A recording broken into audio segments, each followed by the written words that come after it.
Hello everyone, সবাই কেমন আছো? আশা করি ভালো আছো। আমিও ভালো আছি।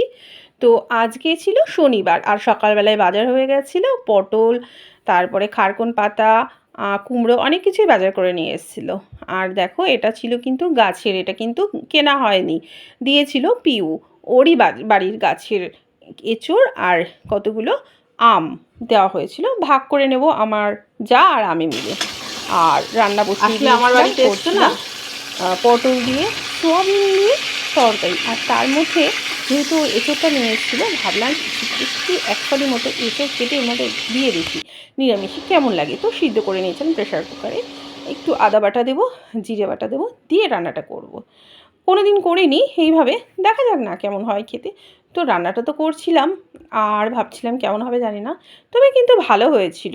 এখন আমি ভয়েস দিচ্ছি, কিন্তু যখন আমি খাওয়ার পর দেখছি দারুণ টেস্ট হয়েছিল। নিরামিষে এইভাবে খেলেও বেশ ভালোই লাগে। আর এই যে পাতাটা আমি বেটে নিয়েছিলাম, যাবে কর্তামশাই একটু বেরোবে, নার্সারি আছে যেহেতু আমাদের, কিছু গাছ আনতে যাবে, তো ওনাকে খেতে দিয়ে নিয়েছি, এবার আমি খাবো। ধন্যবাদ।